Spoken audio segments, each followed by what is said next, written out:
Hello guys, welcome to my channel information prime. నేనైతే మీకు ఈ వీడియోలో RR versus RCB match preview and playing 11 గురించి అయితే చెప్పబోతున్నాను. మొదటిగా ఈ మ్యాచ్ అయితే బరస్పరా స్టేడియంగా గువాహతిలో ఆడబోతున్నారు. ఇక మ్యాచ్ అనేది రాజస్థాన్ రాయల్స్ మరియు ఆర్సీబీ జట్లు తలబడబోతున్నాయి. మొదటిగా గ్రౌండ్ గురించి మాట్లాడుకుంటే ఇది ఒక బ్యాటింగ్ ఫ్రెండ్లీ వికెట్ అని చెప్పుకోవచ్చు. లాస్ట్ మ్యాచ్లో రాజస్థాన్ రాయల్స్ మరియు ముంబై ఇండియన్స్ టీమ్స్ మ్యాచ్ ఆడినప్పుడు బోత్ ద టీమ్స్కి బ్యాటింగ్ అనేది మంచిగానే అనుకూలించిందని మనం ముందు మ్యాచ్లోనే చూసాము. మెయిన్గా ఈ స్టేడియంలో టాస్ గెలిచిన కెప్టెన్ మొదటిగా ఫీల్డింగ్ చేయడానికి ఇష్టపడతారు. బై ద వే, టాస్ ఓడిపోయినప్పటికీ టాస్ అనేది అంత ఇంపాక్ట్ అయితే ఏం క్రియేట్ చేయదు. ఎందుకంటే లాస్ట్ మ్యాచ్లోనే మనం చూసాం, రాజస్థాన్ రాయల్స్ టాస్ ఓడిపోయినప్పటికీ ఫస్ట్ బ్యాటింగ్ చేసి మంచి స్కోర్ అయితే బోర్డు మీద పుటప్ చేశారు. ఇక రెండు టీమ్స్ గురించి మాట్లాడుకుంటే, రాజస్థాన్ రాయల్స్ గురించి మాట్లాడుకుంటే వీళ్ళు లాస్ట్ 3 మ్యాచెస్ అనేది మంచిగా గెలిచేసి వస్తున్నారు. కాబట్టి వీళ్ళ టీంలో మంచి గుడ్ ఇంటెంట్ అయితే ఉంటుంది. అది కాక టీంలో ఆ కలెక్టివ్ ఎఫెక్ట్ అయితే మనం లాస్ట్ 3 మ్యాచెస్గా చూస్తున్నాం. మెయిన్గా వీళ్ళ బౌలింగ్ మంచిగా అయితే క్లిక్ అవుతున్న సంగతి మనకి తెలిసిందే. వీళ్ళ purple cap, orange cap both వీళ్ళ టీంలోనే ఉన్న సంగతి కూడా మనకి తెలిసిందే. అటు పర్పుల్ క్యాప్ రవి బిష్నాయ్తో ఉంది, ఇటు ఆరెంజ్ క్యాప్ సైతం యశస్వి జైస్వాల్తోనే ఉంది. అటు ఆర్సీబీ జట్టు గురించి మాట్లాడుకుంటే వీళ్ళ టీం కూడా ఫినామినల్ టచ్లో అయితే కనిపిస్తుంది.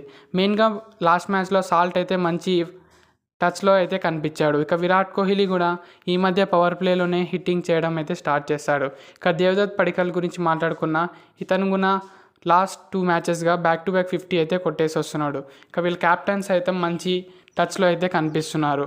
ఒక రకంగా చెప్పాలంటే ఆర్సీబీ మిడిల్ ఆర్డరే ఆర్ఆర్ మిడిల్ ఆర్డర్ కన్నా బాగుంది. బై ద వే, 2 టీమ్స్ ఒక టాప్ ఆర్డర్ అయితే మంచిగా అయితే ఉంది. మెయిన్ ఆర్సీబీ మిడిల్ ఆర్డర్ అనేది ఆర్ఆర్తో కంపేర్ చేస్తే స్ట్రాంగ్గా అయితే ఉంది. ఎందుకంటే ఆర్ఆర్ మిడిల్ ఆర్డర్ అనేది ఇప్పటి వరకు అంతగా బ్యాటింగ్ అయితే చేయలేదు. బై ద వే, రన్స్ కూడా ఎక్కువ అయితే చేయలేదు వీళ్ళ టీం. ఇక బోత్ ద టీమ్స్ ఒక ప్లేయింగ్ 11 గురించి మాట్లాడుకుంటే, రాజస్థాన్ రాయల్స్ ఈ మ్యాచ్లో అన్చేంజ్డ్గా వచ్చే ఛాన్సెస్ అయితే ఎక్కువగా కనిపిస్తున్నాయి. వీళ్ళు విన్నింగ్ కాంబినేషన్తోనే వెళ్ళేకి ఇష్టపడతారు. ఇక ఆర్సీబీ గురించి మాట్లాడుకున్నా, వీళ్ళు మేబీ చేంజెస్ అయితే చేయకపోవచ్చు. బోత్ ద టీమ్స్ అవే ప్లేయింగ్ 11తో అయితే వస్తాయి.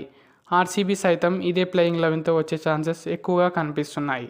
ఇక ప్లేయర్ బ్యాటిల్స్ గురించి మాట్లాడుకుంటే, మెయిన్ బ్యాటిల్ అనేది పవర్ ప్లేలో ఉంటుంది. మెయిన్గా ఆర్సీబీ బౌలర్స్ ఆర్ఆర్ టాప్ ఆర్డర్ని ఎలా కట్టడి చేస్తారో మ్యాచ్ అయితే అక్కడే డిసైడ్ అవుతుంది. ఎందుకంటే రాజస్థాన్ రాయల్స్ టాప్ ఆర్డర్ గురించి మనకు తెలిసిందే, ఎలాంటి విధ్వంసం చేస్తున్నారో లాస్ట్ 2 మ్యాచెస్గా మనం ఎక్కువ అవసరం కూడా లేదు. ఇక ఆర్సీబీ టాప్ ఆర్డర్ గురించి మాట్లాడుకున్న, RCB top order main Jofra Archer, Nandre Burger last 3 మ్యాచెస్గా బౌలింగ్ అయితే మంచిగా క్లిక్ అయింది.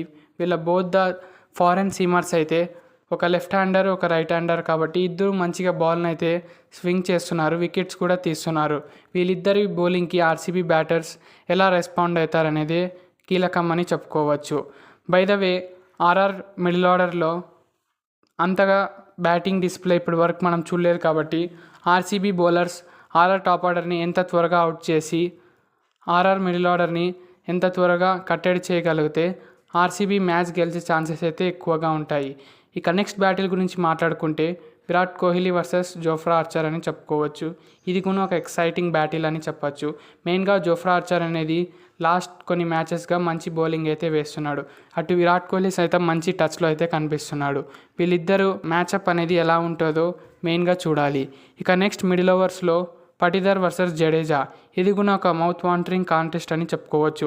మెయిన్గా రవీంద్ర జడేజా ఆర్ఆర్ టీంలో వచ్చాక పర్ఫార్మెన్స్ అయితే చూసాం. బౌల్తో మంచి బౌలింగ్ అయితే చేస్తున్నాడు. లాస్ట్ మ్యాచ్లో వర్షం కారణంగా ఓవర్స్ రిడక్షన్ కావడం వల్ల రవీంద్ర జడేజా బౌలింగ్ అయితే వేయలేదు. ఈ మ్యాచ్లో బౌలింగ్ అయితే ఖచ్చితంగా వేస్తాడు. కాబట్టి మిడిల్ ఓవర్స్లో ఆర్సీబీ బ్యాటర్స్ అతని బౌలింగ్కి ఎలా ఆడతారనేది కూడా ఇంపార్టెంట్ ఫ్యాక్టర్ అని చెప్పుకోవచ్చు ఈ మ్యాచ్లో. బై ద వే, ఈ మ్యాచ్లో 2 టీమ్స్ అయితే స్ట్రాంగ్ అయితే కనిపిస్తున్నప్పటికీ ఆర్ఆర్ వాళ్ళ హోమ్ గ్రౌండ్ కావడం వల్ల వాళ్ళకి కండిషన్స్లో ఎలా బౌలింగ్ చేయాలి, ఎలా బ్యాటింగ్ చేయాలి బోత్ తెలుసు. కాబట్టి వీళ్ళ ఈ మ్యాచ్లో ఒక ఇంపార్టెంట్ మరియు ఫేవరెట్స్గా దిగేకి ఛాన్సెస్ అయితే ఎక్కువగా ఉన్నాయి. బై ద వే, ఈ మ్యాచ్లో ఫస్ట్ టీం ఆ డిఫీట్ చూడబోయే టీం ఎవరో ఇప్పుడు వరకు ఐపీఎల్లో అన్బీటెన్గా ఉండే 2 టీమ్స్లో ఫస్ట్ డిఫీట్ ఏ టీం చూస్తుందో చూడవలసింది ఈ మ్యాచ్లో. బై ద వే ఆర్సీబీ సైతం గట్టి పోటీని అయితే ఇస్తుంది. అటు రాజస్థాన్ రాయల్స్ సైతం మంచి బ్యాటింగ్ అయితే ఉంది వీళ్ళ టీం దగ్గర నుంచి. మెయిన్ ఇంపార్టెంట్ అయితే ఆర్ఆర్ టాప్ ఆర్డర్ని ఎంత త్వరగా ఆర్సీబీ అవుట్ చేయగలిగితే మ్యాచ్ ఆర్సీబీదే అవుతుంది.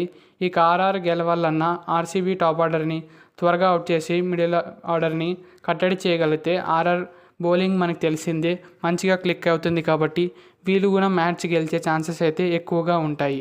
మరి మీరు ఏ టీం గెలుస్తుంది అనుకుంటున్నారో కింద కమెంట్ చేయండి. ఫస్ట్ డిఫీట్ చూడబోయే టీం ఏదనుకుంటున్నారో కింద కామెంట్ చేయండి. I hope you liked this video. Share this video and like, share and subscribe to my channel for further videos. Until then, take care. Bye bye.